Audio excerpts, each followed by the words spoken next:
Her er Stine, knivskarp revolverjournalist praktikant. Stine tager pulsen på Mors.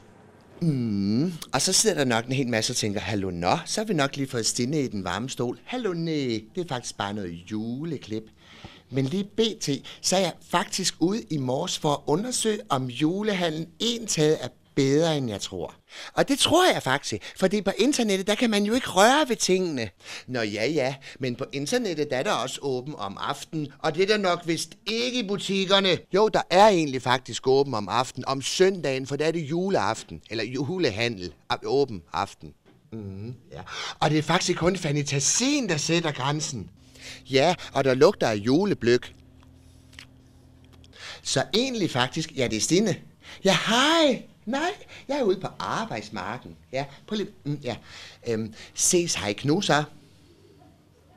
Ja, så er det mig igen. Ja, nej, det kan den ikke. Nej, det er ikke om aftenen. Der er der helt af.